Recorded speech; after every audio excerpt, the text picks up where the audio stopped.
Mountain goats. अब जो clip हम आपको दिखाने जा रहे हैं ये 55 साल पुरानी है। इस क्लिप में हमें बकरियों का एक बेहद ही अनोखा अंदाज नजर आता है। दरअसल इस क्लिप में बकरियां बेहद ही एडवांस फीचर दिखाती हैं और निंजा स्टाइल में पहाड़ी से नीचे आती हैं। जब ये वीडियो दुनिया के सामने आया था तो इस पर विश्वास करना मुश्किल हो गया था। ऐसा इसलिए क्योंकि ये बकरियां वाइल्ड कैट्स की तरह एक पहाड़ी से दूसरी पहाड़ी पर बहुत ही शानदार स्टाइल में जंप कर रही थी।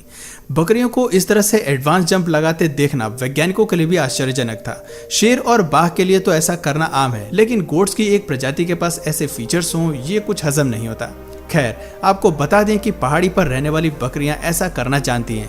वो न केवल संकरे पहाड़ों पर छलांग लगा सकती हैं बल्कि उनके किनारे पर भी बैठ सकती हैं। वक्त के साथ साथ इन्होंने अपने शरीर को इस तरह से करतब करने के लिए ट्रेन और इवॉल्व किया है। लेकिन सवाल आता है कि ऐसा क्यों? आखिर पहाड़ों में इस तरह से कूदकर जाने के पीछे क्या वजह है? चलिए हम आपको बताते हैं। दरअसल हम सभी जानते हैं कि सर्वाइवल और ज़रूरत को पूरी करने के लिए जानवर अपनी सीमा को लांघते हैं। जीवों की सबसे बड़ी ज़रूरत होती है उनका भोजन, और अक्सर भोजन के लिए ही वो इस तरह से अपनी जान को जोखिम में डालते हैं। इस क्लिप में भी बकरियां अपनी ज़रूरत को पूरा करने के लिए इतने एक्सट्रीम लेवल पर चली जाती हैं। दरअसल इंसानों की तरह ही जानवरों को भी कुछ मिनरल्स और सॉल्ट की ज़रूरत होती है। पालतू जानवरों की ये ज़रूरत तो इंसान हम पूरी कर देते हैं, लेकिन जंगल में रहने वाले इन बकरियों को सॉल्ट की इस मात्रा को पूरी करने के लिए खड़ी पहाड़ियों को इसी तरह लांघना पड़ता है ताकि वो पहाड़ियों के पत्थर में मौजूद मिनरल्स को पा सकें। आपको बता दें कि ये मिनरल्स बकरी की सेहत के लिए बेहद जरूरी होते हैं और इसे हासिल करना उनकी मजबूरी भी होता है। पहाड़ियों पर इस तरह आगे बढ़ने के लिए बकरियां अपने खुरों का सहारा लेती हैं, जो सख्त पहाड़ियों पर पकड़ बनाने में मददगार होते हैं। आपको बता दें कि बकरियों के खुर दो हिस्सों में विभाजित होते हैं। ये दोनों हिस्से पकड़ को और भी मजबूत बना देते हैं और इसी की बदौलत बकरियां ऐसा करतब दिखा पाती हैं।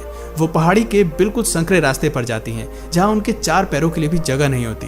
बायोलॉजिस्ट मानते हैं कि बकरियां थोड़ी शर्मीली स्वभाव की होती हैं और उन्हें अकेला रहना भी बेहद पसंद होता है, और इसीलिए ये ऐसे तंग रास्तों को चुनती हैं और जहां इनका पीछा करने वाला कोई नहीं होता। दोस्तों, इससे पता चलता है कि बकरियां जानबूझकर अपनी जान जोखिम में डालती हैं और अपने सर्वाइवल के लिए ऐसे खतरनाक परिस्थिति से भी बचकर निकल जाती हैं।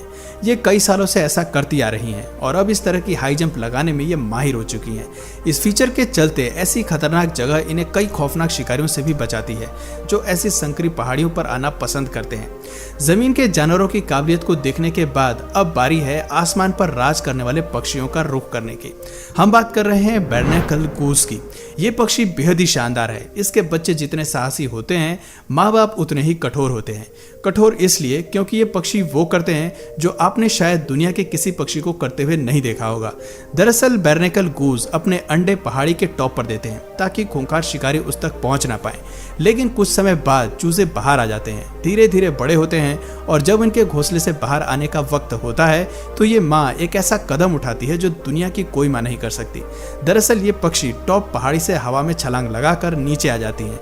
इसके पीछे इसके बच्चे भी कूदने के लिए तैयार रहते हैं। इस स्थिति में बच्चों के पास न तो उड़ने का तजुर्बा होता है और ना ही उनके पास पंख होते हैं। ये एक तरह से खुदकुशी करने वाला दृश्य होता है जिससे केवल कुछ ही चूजे पार कर पाते हैं और बाकी चूजे नीचे कूदते ही पत्थर से टकराकर मौत को प्यारे हो जाते हैं। यही वो समय है जब कुदरत इनकी परीक्षा लेती है और जो इस परीक्षा में पास हो जाता है वही आगे बढ़ पाता है। दरअसल इन बेबीज का शरीर काफी हल्का, फ्लफी और सॉफ्ट होता है। यही वजह है कि पहाड़ी से नीचे गिरने पर इनके बचने के आसार होते हैं। ये केवल तभी मरते हैं जब इनका सर किसी नुकीली पहाड़ी से टकराता है। दोस्तों, इतनी ऊंची पहाड़ी से कूदने के बाद भी इनकी समस्या खत्म नहीं होती। एक कठिन और मुसीबतों भरा जीवन नीचे इनका इंतजार कर रहा होता है। बेबी गूस को अपना शिकार बनाने की फिराक में पहले ही कई जानवर वहां मौजूद होते हैं। पोलर बियर और जैकल से लेकर शिकारी पक्षी तक हर कोई इन्हें खाने की कोशिश करता है। कई बार बचे खुचे चूजे इन शिकारियों का भोजन बन जाते हैं और ऐसे में एक भी बच्चा जिंदा नहीं रह पाता है। जब ये पक्षी ऊपर से छलांग लगाते हैं तो इनकी आवाज अक्सर खूंखार जीवों को इनकी ओर आकर्षित कर देती है और वो बच्चों का शिकार करने वहां पहुंच जाते हैं। मानना पड़ेगा कि जहां सारे पक्षी अपने घोंसले से तभी बाहर आते हैं जब उड़ने लायक हो जाते हैं, वहीं गूस के बच्चे बिना पंखों के ही पहली उड़ान भरते हैं। इनके लिए इनकी पहली उड़ान ही जिंदगी की मौत का खेल होती है। दोस्तों, अपने आप को बचाने के लिए इन्हें बेहद साहस और हिम्मत वाला बनना पड़ता है। छोटी सी उम्र में ही कई मुसीबतों को झेलने के बाद इन्हें आसमान की बुलंदियों को छूने का मौका मिलता है। ऐसे में आप इनकी काबिलियत का तो अंदाजा लगा ही सकते हैं। तो दोस्तों ये थे हमारे आज के 3 ऐसे काबिल जीव जो खुद को बचाने के लिए अपने लाइफ में काफी मुश्किलों के दौर से गुजरते हैं। ये अपने फीचर्स को लेवल अप करते हैं और कई एक्सट्रीम सिचुएशन से गुजरते हैं। तो दोस्तों